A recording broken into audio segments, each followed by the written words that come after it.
Iniciamos este fórum y vamos a tratar de ser muy breves porque somos conscientes de que llevamos muchísimo retraso acumulado. Yo había preparado una pequeña presentación que voy a pasar muy rápidamente, simplemente para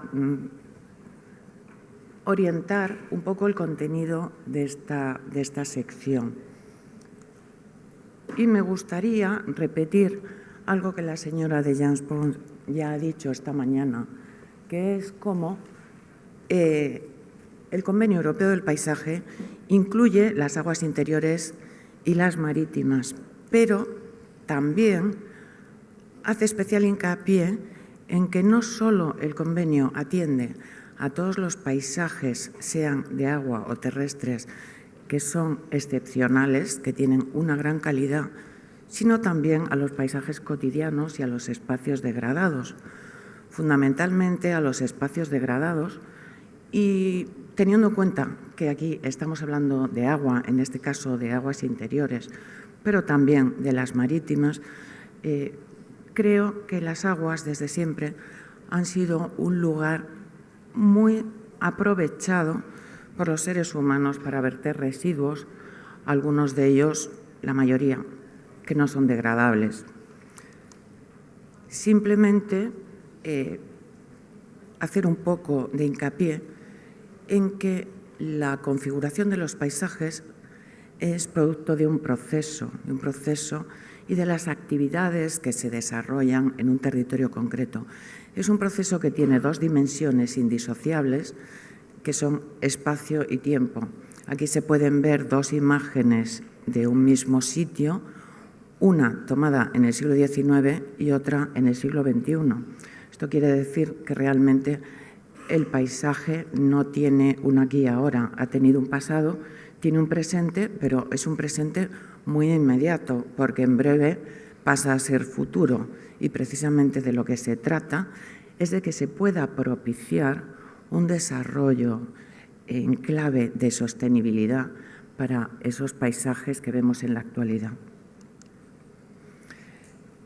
Algunas de estas actividades que tienen una gran capacidad configuradora de paisaje y que tienen como eje vertebrador el agua, fundamentalmente los ríos, hablando de aguas interiores, por ejemplo, la agricultura, la industria,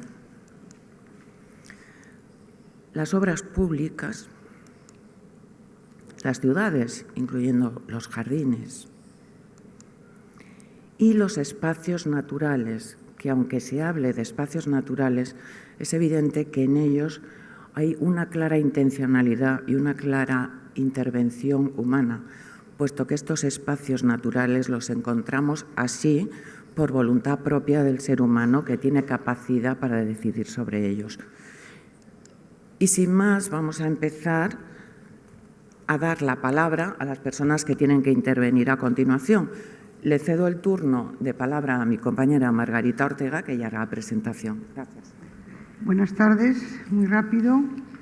Un doble honor estar aquí con todos los compañeros que han seguido este itinerario del desarrollo del Convenio Europeo del Paisaje y el honor de cubrir el hueco que ha dejado esta tarde Florencio Zoido, nuestro amigo, nuestro profesor.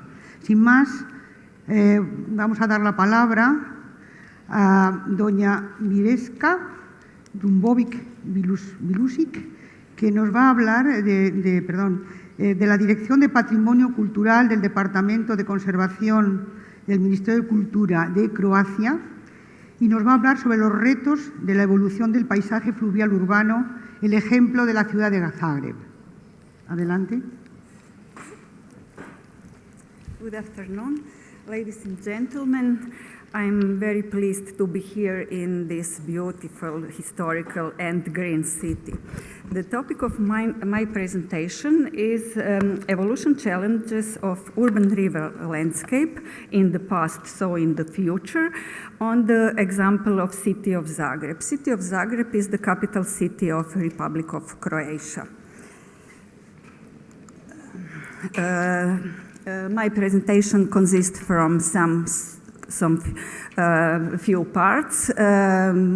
At first, some information about Zagreb, then about history and urban development, something about regulation and projects, then about strategic development projects, and something about River Sava, like part of the green infrastructure of the city, and conclusion, something for future.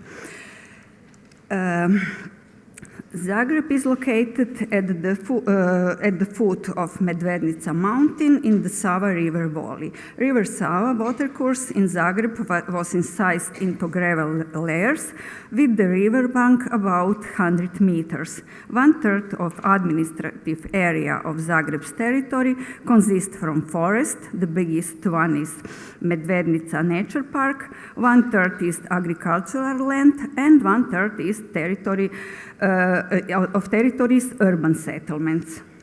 The history of Zagreb's urban developments begin in the Middle Age. The medieval city of Zagreb is located away from River Sava on the lowest slopes of Medvednica mountain. Urban development in the second half of the 19th century was generated by passing of the railway and locating industrial facilities in the lowland of the old city. With the stronger development of the downtown and the town villages in the River Sava valley during the second half of the 19th century, unregulated river was one of the main limiting factors of the more intensive urban transformation. River Sava flooded entire downtown and floodplains in the end of 19th century, so the regulation of the river in Zagreb started in the year 1899. The purpose of the regulation project was to remove meanders, protect residents from the flood, and allow soil treatment, which was unfertile then. With the realization of the project, River Sava got a unique flow, numerous leaves were drained, and the northern and southern shores of Sava were established. River then gained its characteristic course in the form of a regular arch. Regulation of river accelerated urban development of lowland parts of the city during the first decades of the 19th century. After Second World War, entire quarter between the railway line and Sava was built, and since the mid of 50s, residential district named Novi Zagreb, New Zagreb, and the Zagreb Fair exhibition area in the south of Sava also. During the second half of the 20th century, the city administration was trying to solve the problem of urbanization areas along the river. But all those attempts remained as unrealized projects. The urban master plan of city of Zagreb from 1948 until 2011 divided the area along the northern and coast of the river into the zones of central and public facilities and residential settlements. With architectural competition, which were carried out from the 90s and 80s, construction of residential island in the river and the representative public buildings on the northern coast were proposed. Recreational facilities were planned along the southern coast. Floods as a consequence of climate change are more and more frequent, so the purpose of the actual strategic city and regional projects Zagreb-Sava include broader river area from border with Republic of Slovenia to the city of Sisak.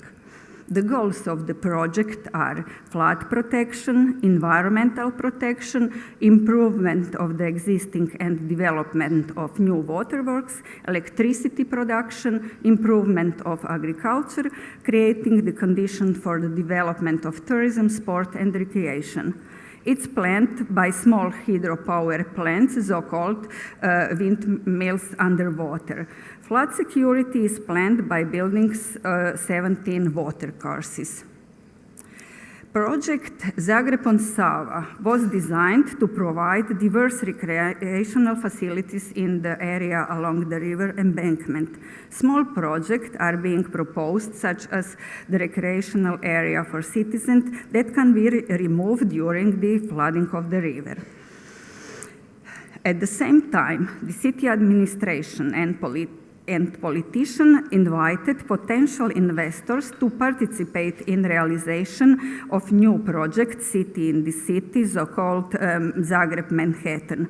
This project should have residential and business buildings, promenades, new roads, shopping centers, catering facilities on the area of Hippodrome and the Zagreb Fair. Thanks to unrealized project, Sava River landscape today contains important biodiversity and nature values. River landscape is today the base for the green infrastructure of the city, as well as Medvednica Mountain. They are the most important green resource of Zagreb, so in the future, Sava River landscape could be treated as a huge green park. And something for conclusion. Importance of urban river landscape is for water resource, nature protection, recreational areas, also for design of urban riverfront areas. Environmental, social, natural, cultural values provide economic benefits, new opportunities for inhabitants, and improvement of river in ecological, morphological, and economic sense. In the future, the main objectives are to protect, use, and develop the urban river landscape for next generation. Sustainable ecological characteristics of river and boundaries of flooding areas should be determined and dealt with the city development plans. It could be possible to provide protection from flood risk and also to create modern, recreational, lively, and diverse place. Thank you for your attention.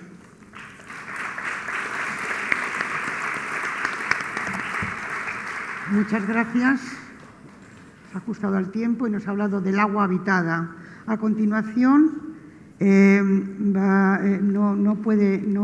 se ha excusado el señor Pierre Piret, entonces nos van a hablar el señor Henk van Schaik, que es representante de Agua y Patrimonio del Consejo Internacional de Monumentos y de Sitios de ICOMOS de Países Bajos, sobre agua y patrimonio. Tiene la palabra. Thank you very much, Chair Ladies. I'm a very happy man. I heard a couple of very interesting presentations. One was by the lady from Georgia about how hydropower can be an ally for heritage development, industrial heritage development. And the second one was presented by the two Swedes who talked about water mills being adapted from grinding flour to generating power, but not without a struggle with the environmentalists. These two presentations are very relevant for our conference in Taiwan in May, where we will talk about linking water and heritage for the future. Heritage as a source of inspiration, giving significance for planning and policy development in the water community. And that's what we are about since 2012. I'm coming from the water world. The Landscape Convention was new to me.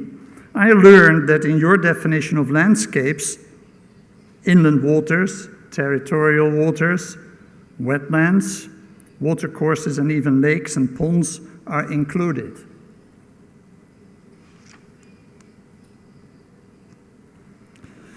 Coming from in our ICOMOS, I joined ICOMOS in 2012, And at that time, we started the initiative Water and Heritage, bringing the two communities, heritage and the water world, together. In the water world, in our Water and Heritage initiative, we also address waterscapes and waterways as two distinct clusters. We focus on water.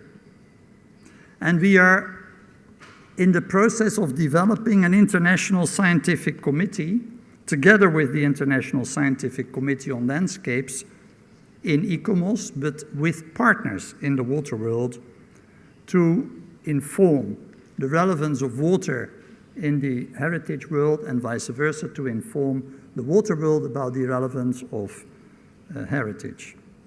So we are doing that since 2012, raising the flag for the recognition of the relevance and significance of water-related heritage for the present and the future. At the time, in 2012, Mr. Diederik Sixt, the then president of ICOMOS the Netherlands, realized that water-related cultural heritage was insufficiently recognized by water professionals as an asset or a source of inspiration for planning and policy development. And he was right. I'm from the water world. I used to be attending all the water conferences around the world, and I never came across the theme heritage. We talked about future. We didn't talk about solidified past, as we sometimes consider heritage. International water conferences such as the Triannual World Water Fora, international water organizations such as the International Water Association, International Commission on Irrigation and Drainage, International Hydropower Association, International Water History Association rarely, if at all, address the significance of water-related cultural heritage. Within those international water organizations, water-related cultural heritage did not go beyond historical research and publications for a very limited number of interested people, scientists. And cultural heritage experts we experienced and researchers in ICOMOS did not specifically study water-related heritage. When reading the mission statement of the Council of Europe, the Landscape Convention, it struck me that in the convention there is no mention of linking, no explicit mention, linking historical cultural landscapes as a source of inspiration to the present and future spatial planning and policy development, including water policy and water planning.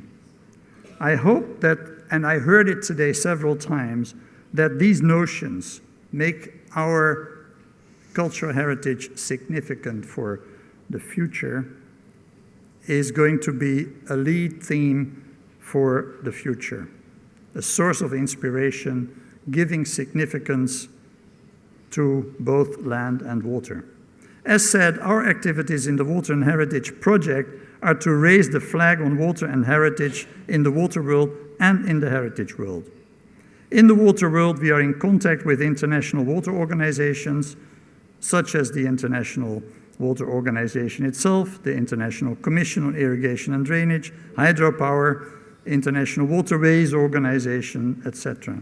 And in the heritage world, we do the same for the ICOMOS and for TICI, the International Industrial Heritage Community. And we also connect up to international scientific committees of both the ICOMOS and also the IUCN and even the Ramsar Convention. And we are going out to present our, you can say, mission statement to also international conferences, including the General Assembly of ICOMOS, but also the Ramsar Convention in November last year, the Stockholm Water Week, which is coming up in August again, ICOMOS Global Assembly, the World Water Fora, and the World Water Assessment Program of UNESCO. And that program produces a global water assessment publication every year. Our first product was a film, Protecting Deltas, Heritage Helps, that can be downloaded from internet.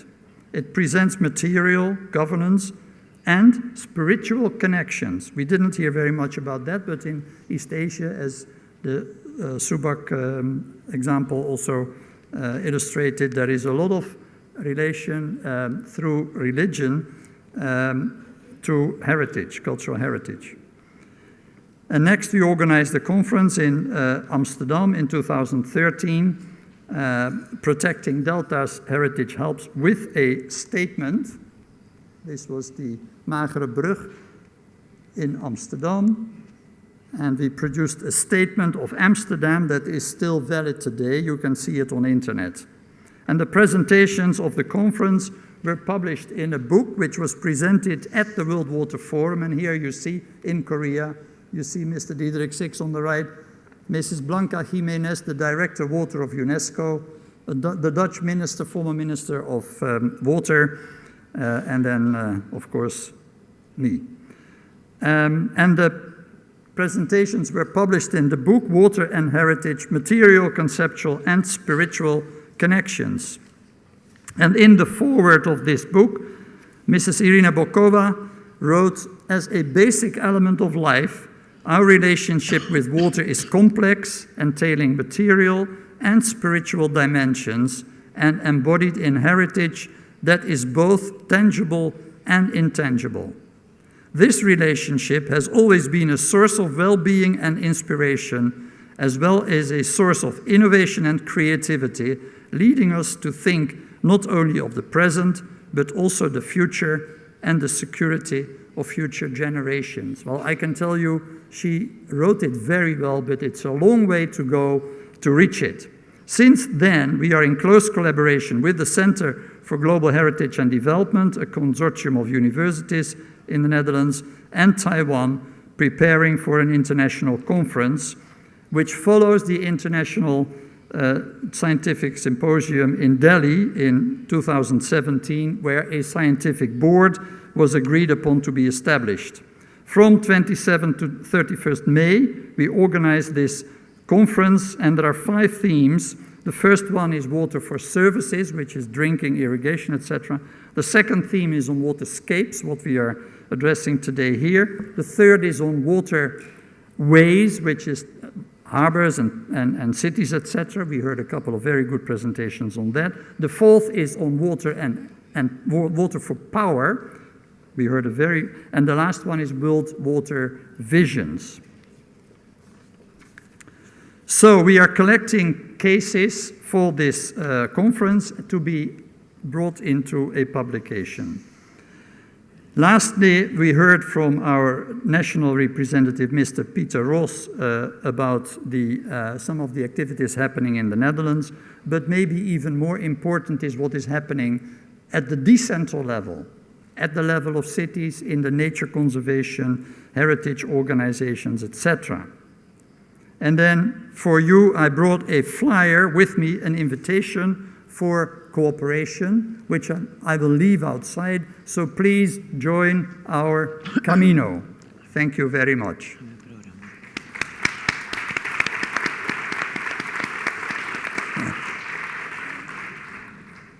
Muchas gracias. Muy interesante. A continuación. Y ahora vienen 2 representantes de Francia, doña Thérèse Agny Françoise, que es la vicealcaldesa de Arles, y el señor don Gaëtan Guichard, que representa a la Asociación del Oficio de los Aguadores, también de la CRAU de Francia. Pues bienvenidos a propósito de la gestión de estructuras hidráulicas, el ejemplo del canal Adam de Campan.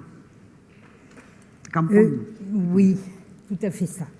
Mesdames, Messieurs, bonjour, chers collègues. Je voudrais ici, bien sûr, remercier Madame de Jompons et tout le ministère de la Culture, du Sport, la région d'Andalousie et bien sûr la ville de Séville pour leur hospitalité. Je voudrais souligner qu'à Arles, puisqu'il s'agit d'Arles et de son canal de Crau, nous avons un lien important en Pays d'Arles avec l'Andalousie à travers la culture tourmachique que nous avons.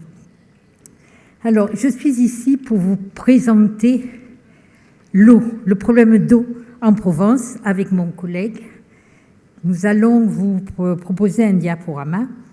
L'eau en Provence est toujours un problème récurrent. Nous avons beaucoup travaillé sur l'eau. Même le cinéma s'empare de l'eau, puisque vous avez le Manon des Sources, un film qui est assez connu. L'arrosage en creux, surtout au sud des Alpilles, comprend le pays salonnais, Salon de Provence, et le pays d'Arles, Arles bien sûr en principal. Arles fait 75 000 hectares, est composé à peu près d'une ville intramuros de 40 000 personnes, et tout le reste, ce sont des hameaux et villages qui sont répartis, qui représentent le reste de la population. Donc en tout, nous pouvons compter sur 52, 3 000 habitants actuellement au dernier recensement. L'arrosage gravitaire que nous allons vous présenter est pratiqué par les canaux. Mais ces canaux existent depuis très longtemps. Il y a un canal principal qui est le canal de Craponne, qui a été initié bien sûr par le sieur Craponne dès 1554 avec l'accord de Louis XIV. Et je pense que Louis XIV parle à tout le monde. D'où l'intérêt d'alimenter ces paysages. Ces paysages étaient des coups-sous, on va le faire voir tout à l'heure. Nous avons actuellement, pour la région d'Arles, entouré avec 2 parcs essentiels, la Camargue, que vous connaissez à peu près tous très bien, mais aussi les Alpilles et une région qui était tout à fait désertique, l'Accro. Les paysages verdoyants que vous allez voir ont été mis en œuvre par les hommes grâce justement à cette alimentation en eau. Je ne vais pas parler plus longtemps, mon collègue Gaëtan Guichard va vous faire cette présentation puisqu'il connaît très bien ce canal, il en a la responsabilité. Mais je voudrais vous dire quelque chose aujourd'hui qui se passe. Voilà. En ce moment, nous n'avons pas pu mettre en eau début mars, c'est bien ça Gaëtan ? Le 5 exactement, nous n'avons pas pu mettre en eau un canal qui s'appelle le canal de Haute-Crau, qui dépend du canal de Craponne. Tout cela parce que les infrastructures ne sont pas en état et la sécurité, par sécurité, nous avons dû, en tant qu'élus, avec le sous-préfet, empêcher l'irrigation, la montée en eau de ce canal. Et qu'est-ce qu'il y a aujourd'hui, cet après-midi, pendant que je vous parle ? Il y a à peu près 150 agriculteurs qui sont montés au créneau pour dire « nous avons besoin de l'eau ». Cette eau nous permet d'alimenter, bien sûr, tout ce qui est foin de Crau, qui est un AOP. L'AOP foin de Crau, c'est exceptionnel parce qu'on le donne normalement pour ce qui se mange, mais à ce niveau-là, c'est le foin. Et ils n'ont plus d'eau. Nous allons faire des travaux d'urgence, mais ces travaux ne sont pas financés pour l'instant, ni par la région, ni par le département, ni par les communes. Ce sont les seuls agriculteurs qui en ont la responsabilité. Et c'est un problème important au niveau français pour l'ensemble de ces canaux. Je voulais souligner ceci pour qu'il y ait une portée économique importante. Les agriculteurs sont assez nombreux. Heureusement, le canal principal a pu être mis en eau. Il est plus facilement, contrôlé et suivi. Mais c'est un problème. Je vous invite à regarder le diaporama que nous avons préparé pour vous. Je vous remercie pour l'instant de votre attention.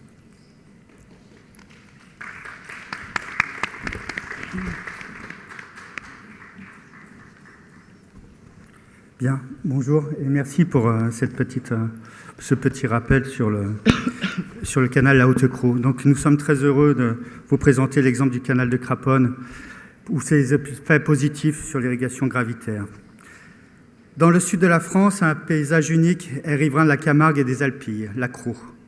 Le territoire de l'Accro est constitué d'une partie sèche qui est aujourd'hui une réserve nationale, l'unique steppe aride d'Europe, et d'une partie irriguée gravitairement, appelée la Crau verte. Ces deux parties forment un ensemble, un équilibre situé dans le triangle ville d'Arles, ville de Salon, de Provence et la Méditerranée. En 1554, Adam de Craponne, ingénieur provençal, fut autorisé à dévier les eaux de la Durance. Ainsi, au fil du temps, les agriculteurs transformèrent une partie de la Crau sèche, sans ressources en eau utilisables, en une Crau verte que nous vous présentons. À l'origine, la Crau était couverte par 40 000 hectares d'une vaste steppe caillouteuse et aride, le Koussoul. Pendant des centaines d'années, l'homme a fait paître ses troupeaux sur ces terres incultes. Au XVIe siècle, Adam de Craponne fait creuser un canal pour dériver vers la Crau les eaux de la Durance. Ce canal est utilisé avant tout pour faire tourner des moulins à huile et à farine et pour irriguer les jardins et vergers du pays salonnais. À partir du XVIIIe siècle, on irrigue le Koussoul pour y produire du foin. Pour transformer cette terre pauvre et aride en verte prairie, on épiaire d'abord la surface de la parcelle et on creuse tout autour des fossés pour amener l'eau. On divise aussi la parcelle en unités qu'on appelle calans, séparées par des petits bourrelets de terre. Au départ de chaque calan, on place dans le fossé une vanne, la martelière. On irrigue en fermant la martelière pour barrer le fossé. L'eau déborde et ruisselle tout le long du calan.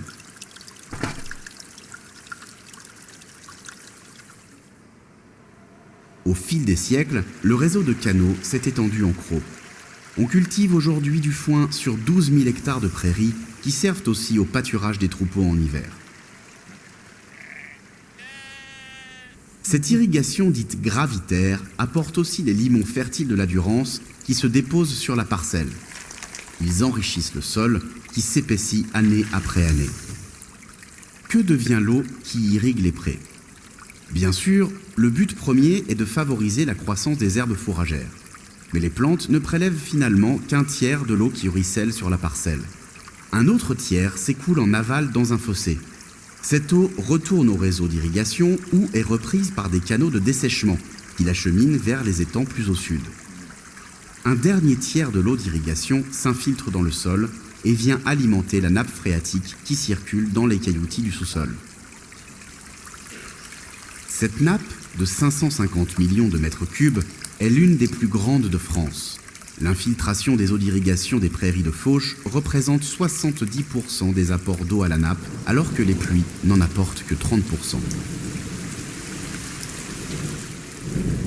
La nappe phréatique fournit l'eau potable pour 270 000 habitants sur 15 communes.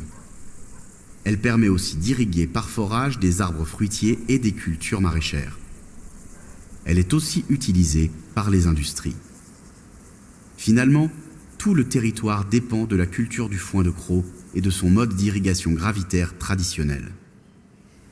L'aménagement hydroélectrique de la Durance dans les années 60 a permis d'assurer des volumes d'eau réguliers pour l'irrigation.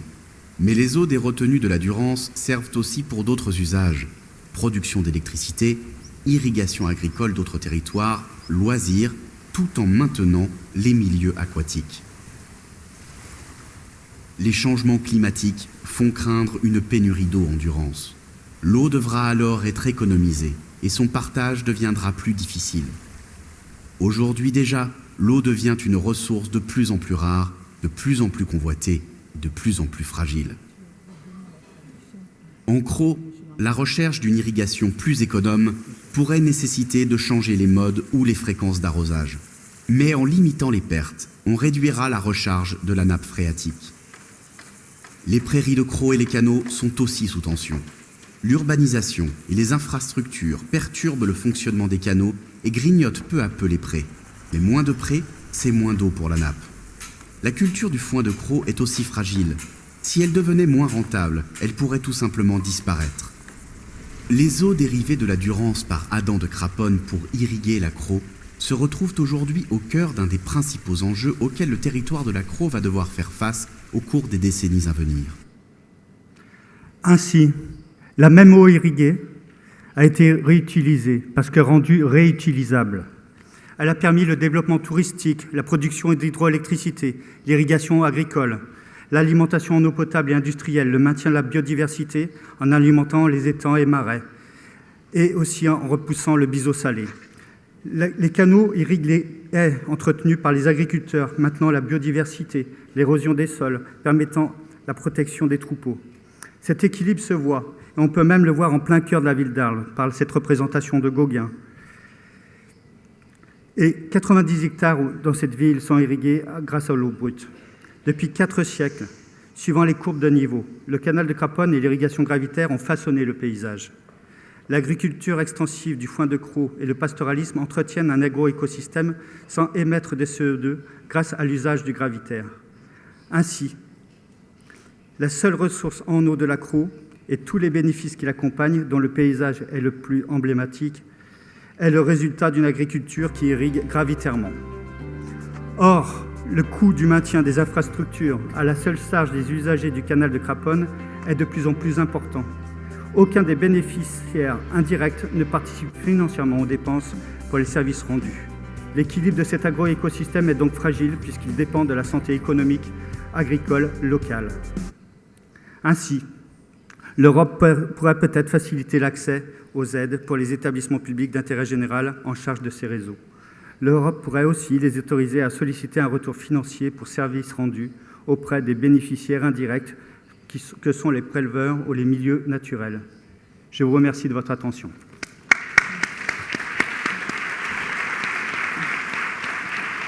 Muchas gracias y felicitaciones por ese magnífico y didáctico ejemplo.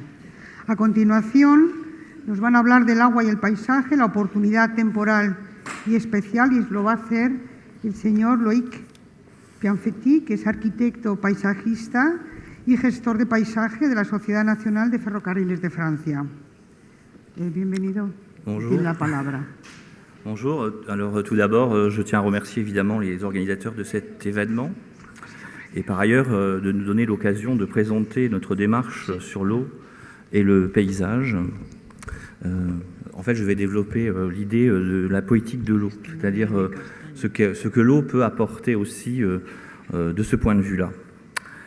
Donc mon intervention est en 2 temps en fait, une partie non illustrée sur ce sujet-là, et puis quelques exemples illustrés de projets en cours ou à venir qui démontrent notre volonté de mettre partout où cela se peut ce type de démarche.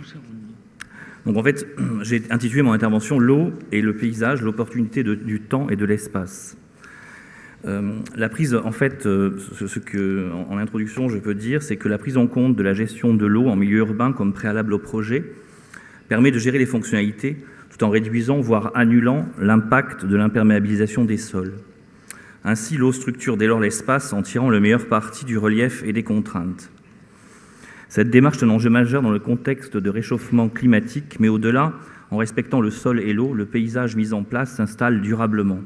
Nous venons d'en voir un exemple absolument magistral dans l'intervention précédente. Cela fait sens et l'eau, par son cycle, permet de matérialiser le temps qui s'écoule. Et c'est là-dessus que mon intervention va essentiellement se porter. Elle est d'ailleurs, en effet, le seul élément qui le permet de manière aussi évidente et tangible. L'eau, elle permet une narration temporelle et spatiale du paysage en le démultipliant par les effets de miroir et de rétrécissement temporaire des espaces disponibles lorsque, gérée en surface, elle vient s'épancher occasionnellement et de manière maîtrisée sur des espaces qui ne lui étaient pas habituellement autorisés. Montrer l'eau, c'est donc montrer le temps. Pas le temps seulement ambiant, mais le temps qui s'écoule. Cette dimension qui, comme elle, nous file entre les doigts. Lui laisser sa place sur le territoire, mais aussi au sein des villes, c'est accepter et révéler toute la beauté des cycles naturels.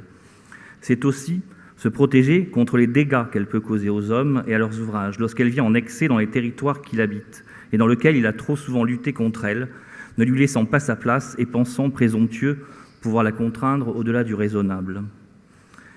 Finalement, l'eau et l'urbanisation, c'est une histoire qui, au cours du XVIIIe et surtout du XIXe et XXe, a abouti en fait à ce que les nuisances que l'on peut mesurer de l'eau sont amplifiées.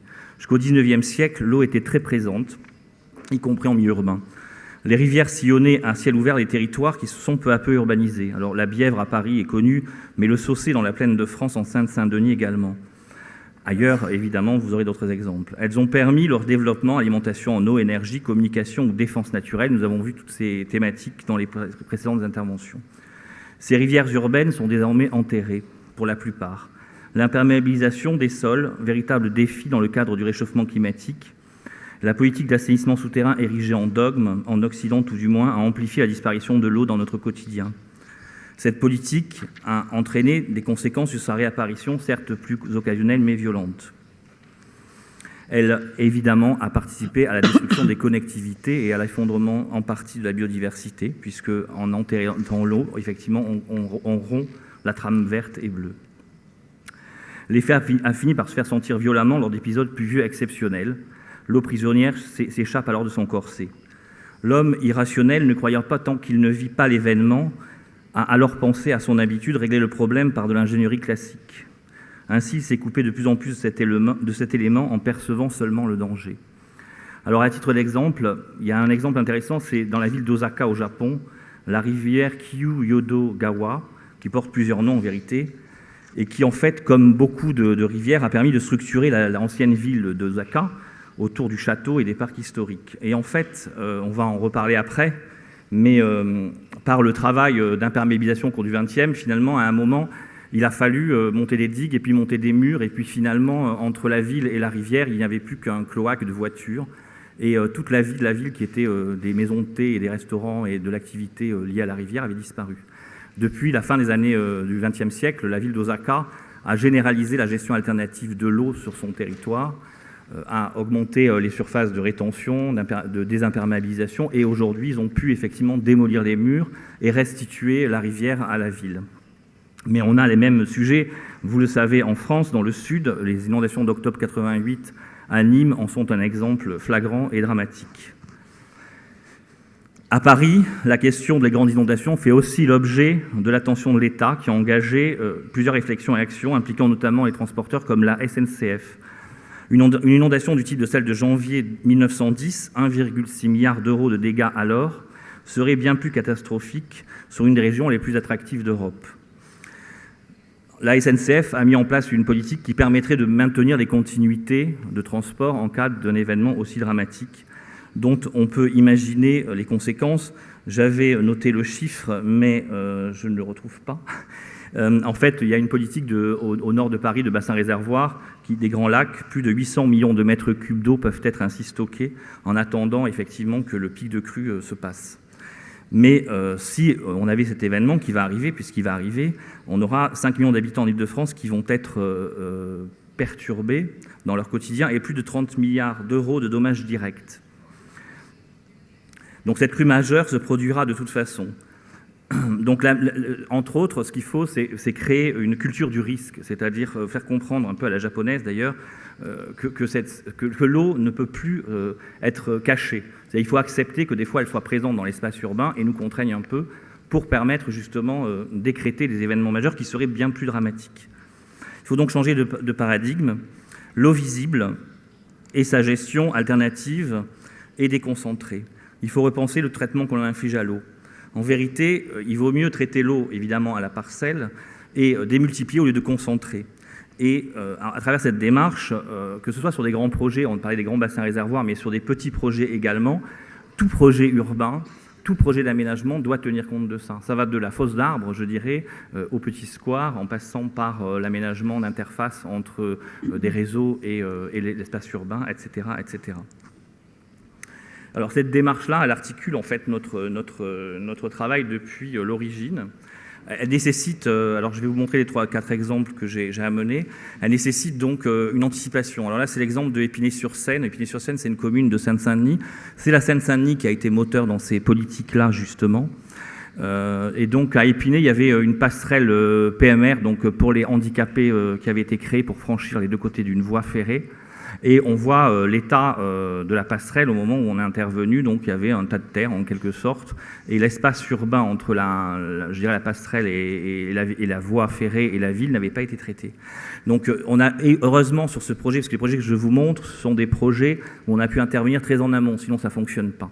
Puisque évidemment on est sur une assiette de foncier d'usage, c'est-à-dire que ça ne fonctionne l'eau que si on va s'étendre sur le foncier du voisin, si je puis dire. Donc il faut évidemment mettre tout le monde autour de la table et il faut avoir une vision holistique de l'ensemble du territoire pour pouvoir fonctionner. Donc là, on a travaillé dans ce sens-là.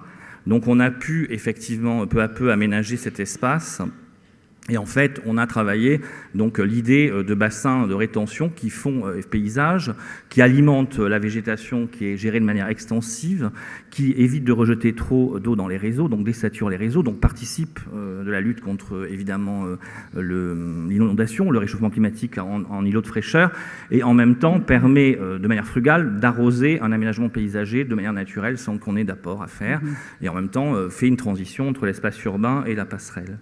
Donc là, c'est l'état du chantier. Donc voilà comment ça a été mis en place. On comprend à peu près le système. Voilà. Alors tout est fait, y compris la bande PMR, pour que l'eau aille soit d'un côté, soit de l'autre, pour ne pas aller dans des caniveaux, pour être réutilisée évidemment. Donc pour nous, c'est en fait le leitmotiv, c'est que les contraintes sont en fait des opportunités de projet. Alors là, je vous montre comment ça fonctionne. Je dois accélérer. Voilà, en cas de pluie, comment ça fonctionne.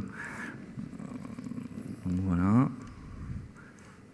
Donc on a un système en cascade et ça donne cet espace-là.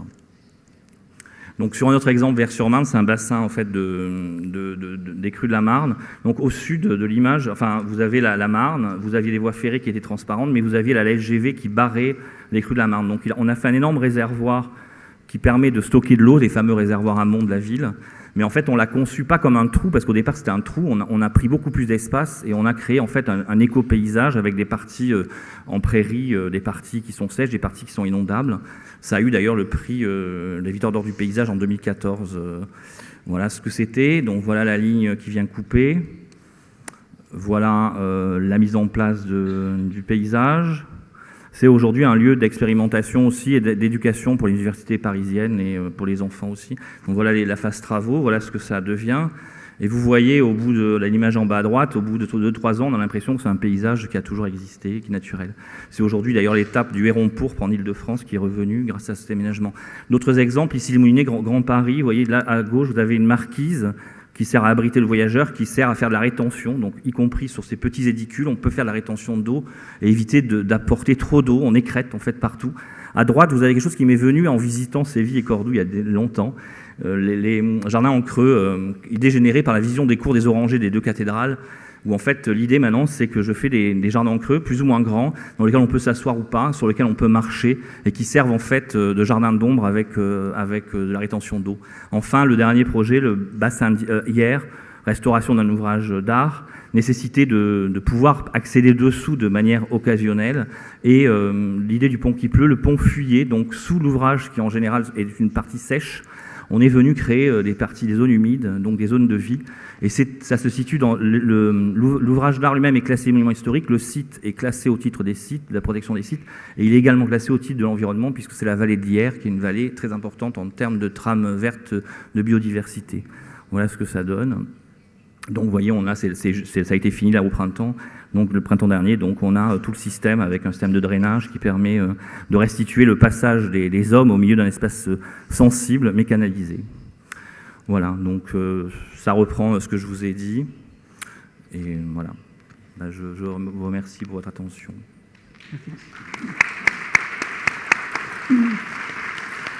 Muchas gracias.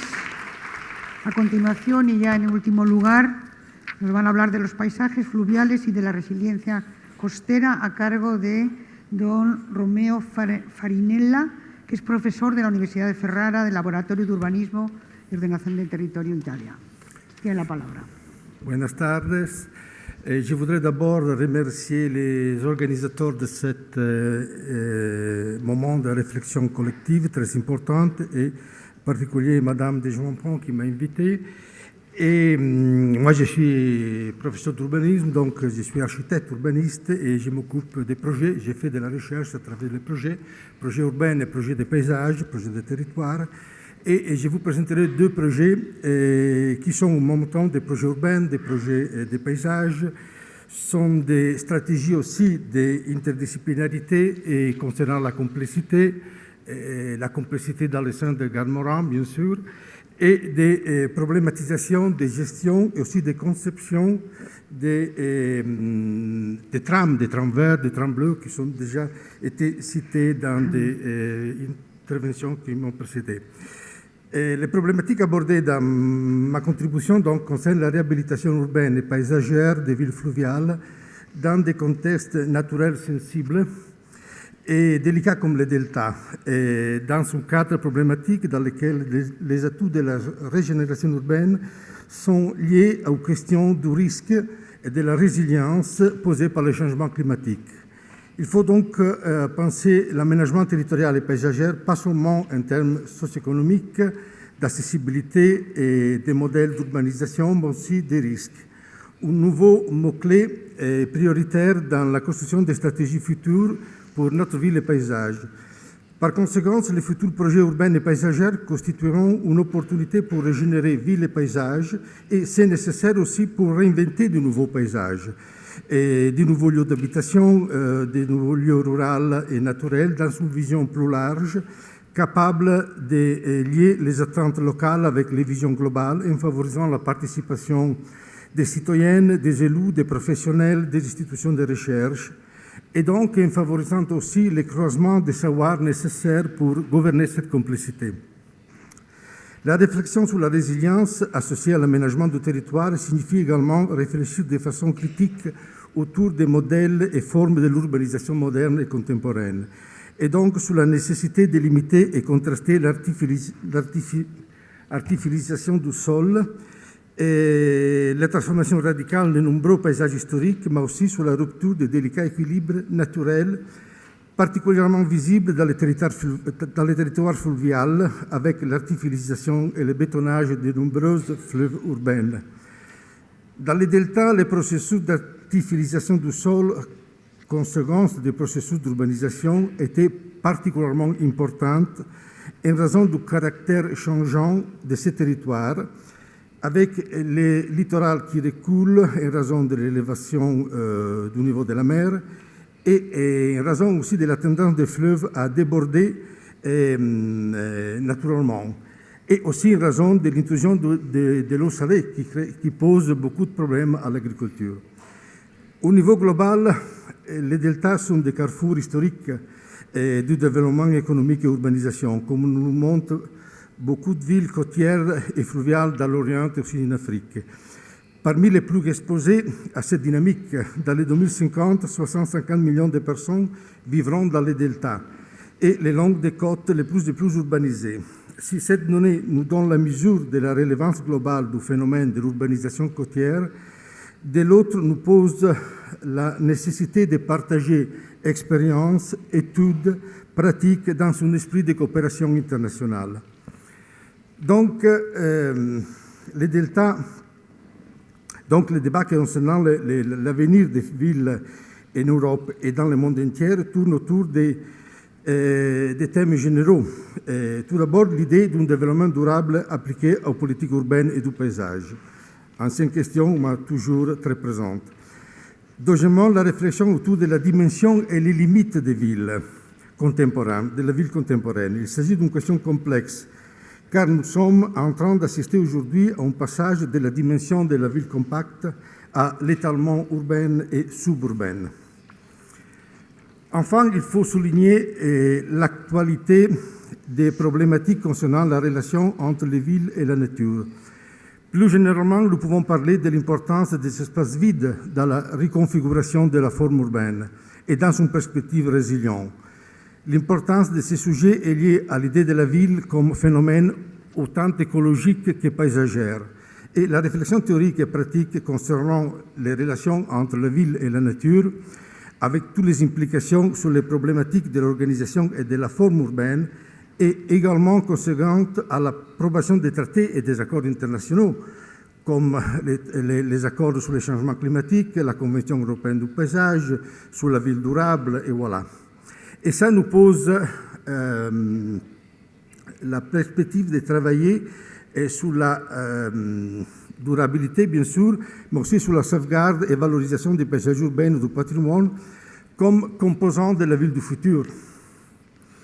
Donc, directement et indirectement, villes et rivières sont un des composants majeurs on peut dire, de la longue saison de la régénération urbaine. Dans certains cas, les cours d'eau ont fourni un appui à la réorganisation des aires métropolitaines en créant des réseaux de lieux naturels conçus comme des couloirs écologiques et des systèmes des espaces publics, parfois naturels, parfois artificiels.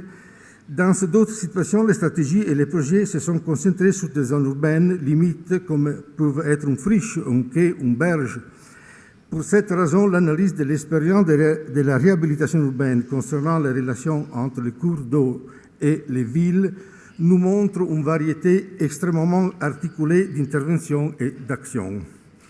Donc, quand on parle de régénération, de requalification des villes d'eau, nous devons nous confronter à deux dimensions urbaines et paysagères au même temps.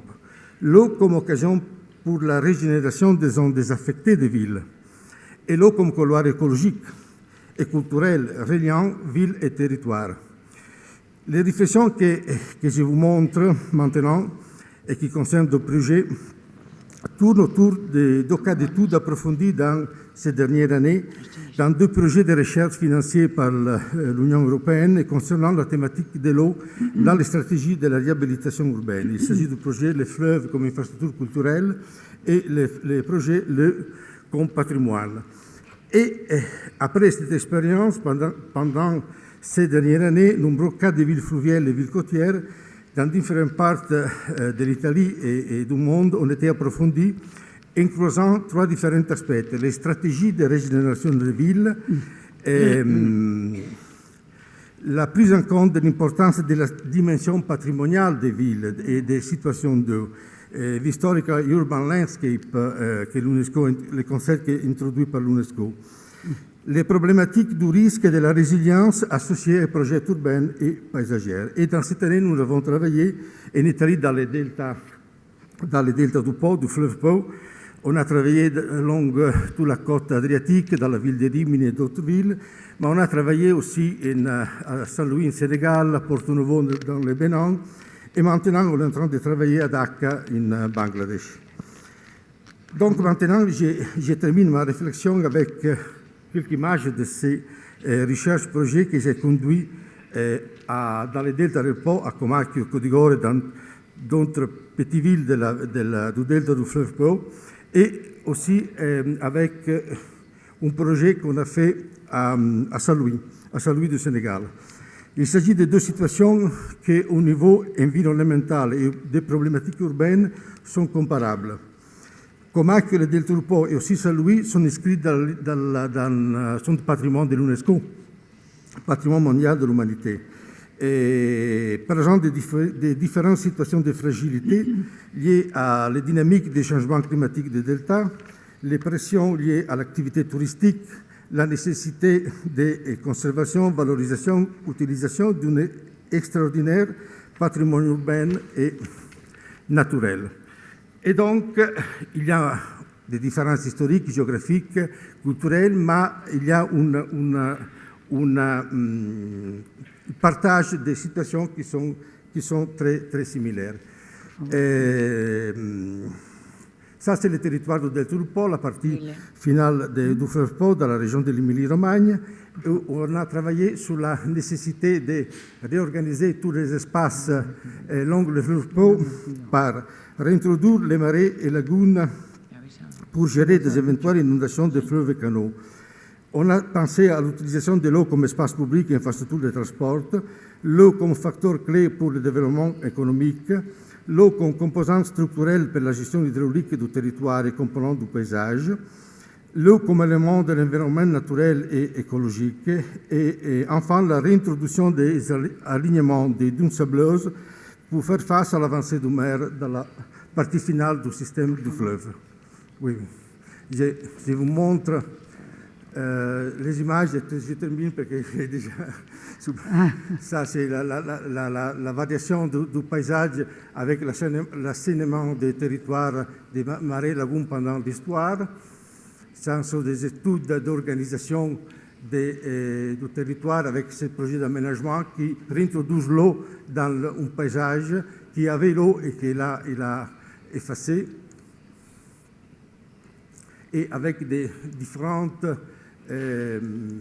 situations, des projets qui concernent le patrimoine, qui concernent la réintroduction de l'eau et qui concerne la réorganisation des systèmes de fleuves.